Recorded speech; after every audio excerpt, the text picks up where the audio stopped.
7 de la mañana con 5 minutos. Nuestro invitado, el ministro de Economía y Finanzas, Richard Martínez. Buenos días. Ministro, buenos días. ¿Cuáles son los principales enfoques de la reforma presupuestaria del 2019? Gracias, Eduardo. Me gustaría reiterar algo que hemos venido comunicando a la ciudadanía en estos días, y es que el presupuesto general del Estado es un instrumento sobre la base de una visión de desarrollo y como tal tiene que acoplarse a esa visión.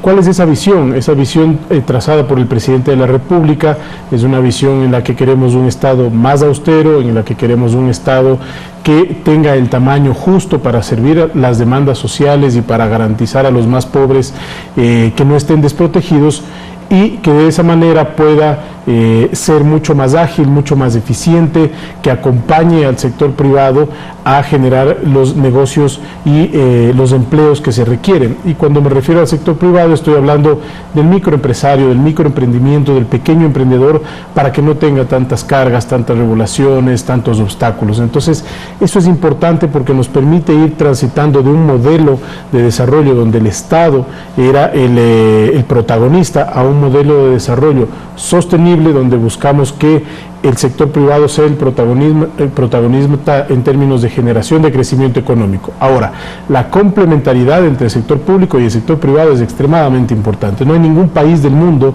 donde el sector público haya podido jalar la economía de manera indefinida. Eso no es sostenible, y tampoco uno donde solamente el sector privado sin un sector público que acompañe y atienda las demandas sociales haya podido ser exitoso. Entonces estamos en ese proceso de traslado de un modelo de desarrollo a otro, y en el enfoque del presupuesto general del Estado, ya atendiendo a su pregunta, estimado Eduardo, lo que buscamos es generar mucha más eficiencia, ¿no? Y también cumplir con temas de índole legal, constitucional, que se venían incumpliendo. Por ejemplo, en el caso del 40% del pago a la seguridad social de las pensiones jubilares, son 1.240 millones que el Estado va a volver a pagar. Esto se dejó de pagar hace un par de años, cuando entró en vigencia la Ley de Justicia Laboral. La Corte Constitucional este año dijo: señores, esto hay que pagarlo porque fue ilegal la reforma, fue inconstitucional la reforma que se hizo, y bueno, a partir del próximo año estamos ya incorporando ese valor. Otro rubro muy importante es que, fruto de la ley amazónica, debemos hacer una preasignación adicional para los GATS amazónicos a través de un fondo, y para la Amazonía en general a través de un fondo que hace que el Estado deje de percibir 278 millones de dólares para administrarlos en otras fuentes. Entonces, son allí cerca de 1.500 millones de dólares que presionan el gasto corriente, que obviamente el Estado va a cumplir con aquello y que nos obliga a ser más eficientes en otros lados. Por ejemplo, en compra de bienes y servicios, Eduardo, se está preveyendo un recorte de cerca de 400 millones de dólares. ¿A qué rubros afecta básicamente? Mire, aquí hay dos ejercicios, un ejercicio horizontal y un ejercicio vertical por cada institución. El ejercicio horizontal es transversal, por ejemplo, viáticos, por ejemplo, viajes, por ejemplo, temas de uniformes, por ejemplo, minimizar el uso de horas extra, salvo que sea necesario para proveer servicios, ¿no es cierto? Entonces, ese tipo de rubros se dieron directrices presupuestarias en el mes de agosto que las entidades han tenido que aplicar directamente, y se puede aplicar allí, digamos, de manera horizontal. Y luego, con cada entidad nos hemos dado el tiempo, sobre todo las más grandes, las que más demandan del presupuesto, para ir revisando cómo podemos hacer un proceso de optimización para liberar esos recursos para poder sostener la inversión que ya se ha venido. El presupuesto o la reforma presupuestaria quiere pasar un mensaje de austeridad, de recorte, de gasto, de optimización de gastos. ¿Cómo hacer para que esto permee a toda la estructura del Estado, la que está en efecto llamada a ejecutar Efectivamente. Mira, no es sencillo, ¿no? Porque creo que es natural primero el hecho de que todo el mundo trate de defender su espacio de maniobra, y eso se hace a través de la gestión del manejo financiero. Pero el gobierno tiene que tomar esas decisiones, de lo contrario es insostenible el manejo fiscal a futuro. Pero yo veo que cada día hay mucha más conciencia y más voluntad de generar esos espacios. De hecho, ayer en un acuerdo interesante, importante, que convocó la señora presidenta de la Asamblea, un acuerdo por la gobernabilidad, dialogábamos acerca de este tema. Por ejemplo, qué bueno que sería que la ley en cada proyecto que tenga hacia futuro, que son dentro de su agenda legislativa, establezca un efecto fiscal neutro de cada proyecto, obligatoriamente, de cada proyecto de ley que se apruebe. Es decir, si se va a aprobar un proyecto de ley que genera una reducción de ingresos, bueno, hay que ver por otro lado cómo se compensa eso. O si es un proyecto de ley que incrementa los gastos en los que tiene que incurrir el gobierno, entonces tiene que dar otra fuente para mantener un efecto fiscal neutro. Es decir, se mantiene aquello de que los asambleístas suelen aprobar cosas pero no tomar nota de las consecuencias en materia financiera. Claro, y eso creo que es, digamos, hay que pasar a esta etapa donde exista este efecto fiscal nuestro, y es un neutro, y es un compromiso que tiene que asumirlo el legislativo. Yo ayer dialogué con varios asambleístas y encuentro que hay espacio para ese tipo de cosas. Pero además cada institución, Eduardo, cada institución tiene que revisar casa adentro donde más existen espacios de optimización, porque nosotros como ministerio damos directrices, nos tomamos el tiempo de ir entidad por entidad, pero quién más que cada institución conocer lo que pasa adentro y dónde se puede optimizar y evitar que esto se siga convirtiendo en una bola de nieve. El objetivo de consolidación fiscal es extremadamente importante a futuro, estimado Eduardo, porque si no logramos hacer esto, cada vez el Ecuador va a tener más dificultades para acceder a financiamiento, le va a ser mucho más difícil financiar los programas sociales, por ejemplo, y lo más probable es que le dejemos a las futuras generaciones, y no tan alargado en el tiempo, decisiones duras que tengan que enfrentar, porque se van a topar con un déficit completamente desfinanciado, se van a topar con una economía que ya no alcanza y tiene otra realidad, y estamos haciendo lo responsable en este momento para evitar que eso suceda. Ahora, ministro, hay ciertos gastos que no parecen tan prescindibles y sobre los cuales también se aplican recortes. Por ejemplo, entendemos que hay 4 universidades que han sufrido una merma en sus ingresos. ¿Por qué se traslada este costo, esta política de restricción a la educación superior? Mire, allí el día de hoy habrá una cita con las universidades en Riobamba. El equipo del ministerio y CENESID están acudiendo porque hay ciertos temas que tienen que debatirse ya con mucha técnica de por medio. En el caso de algunas universidades, lo que se ha hecho, no se ha reducido el fondo total que establece la ley, el FOPEDEUPO, ¿no es cierto?, para asignación de las universidades. Eso es intacto porque por ley se tiene que preasignar. Lo que se ha ido es revisando universidad por universidad donde hay saldos que no se logran ejecutar, y esos saldos que van siendo históricos, si se quiere, ya irlos reduciendo, porque es un tema de eficiencia al final del día. Ahora, los saldos que se tienen este año se van a ejecutar en el 2019, pero es irle dando un sentido de eficiencia, porque usted también decía, Eduardo, cada sector tiene su realidad. La prioridad del gobierno es mantener el gasto social, garantizarle a los más pobres su acceso a ese gasto social, pero también hay realidades que se viven en el día a día que son sujetos de optimización. Por ejemplo, vehículos para las más altas autoridades de las universidades, y esto no lo hemos visto nosotros. Son docentes que se acercan, docentes universitarios que nos comentan este tipo de cosas, también trabajadores del área administrativa que ven este tipo de prácticas en un momento de austeridad que son efectivamente las que no deberían darse. Entonces, por eso el llamado importante es a revisar dentro de cada sector, porque si cada entidad prioriza los gastos, este momento hay que gastar estrictamente lo necesario y en aquello que genere, Eduardo, retorno social. Porque si yo estoy pensando en comprarle un vehículo, saliendo del ejemplo de las universidades en cualquier entidad, un vehículo para la entidad, porque más o menos, bueno, hay que pensar si eso es lo más rentable socialmente en este momento, si podemos dilatar esa compra y más bien destinar esos recursos hacia proyectos de inversión social, que es lo que tiene que sostenerse al final del día. Ministro, hablando de ejecución y de eficiencia, se encendió la polémica respecto de la ejecución deficiente del presupuesto en el año 2018, a juzgar por los datos del primer semestre. ¿Qué ocurrió?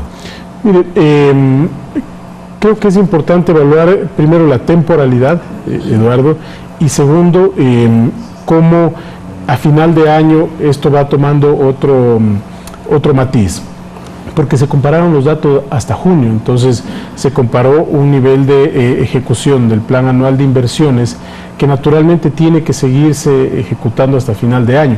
No sucede lo mismo con el gasto corriente. Si uno compara los datos de gasto corriente, digamos, una entidad, sueldos y salarios no se pueden dejar de pagar, entonces el nivel de ejecución allí es muy alto.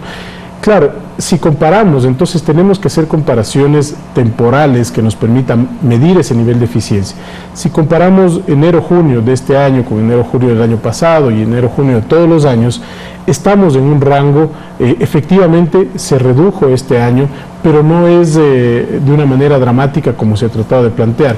Parece que este año está en el orden del 47%, el año pasado, este año cerca de 43%, el año pasado cerca de 47% y así. Entonces, también hubo un problema y ese problema de ejecución sí afectó esa parte dentro, se podría haber sido más eficiente. ¿Por qué? Porque no hubo el financiamiento adecuado en el tiempo correcto durante los meses de marzo, mayo aproximadamente, que hubo la transición en el Ministerio de Economía y Finanzas y que obstaculizó una operatividad que demanda un trabajo diario que no se puede dar el lujo el país de tener ese obstáculo. Entonces, allí sí tuvimos una afectación y luego, hasta el final del año, vamos a ver ya cómo se va. Dice usted que hay que esperar los datos del segundo semestre para poder hablar en términos reales. Claro, porque además del financiamiento ya hemos ido concretando las fuentes de financiamiento. Ahora, si hubo problemas de presupuestación también, Eduardo, había proyectos que estaban dentro del presupuesto que no tenían, por ejemplo, financiamiento asignado, entonces hemos tenido que ir encontrando la forma de financiarlos y si es que no ha habido financiamiento, reprogramarlos para más Un par de preguntas finales, corríjame si no es así, pero cabe suponer que lo que no se ejecuta podría convertirse en ahorro.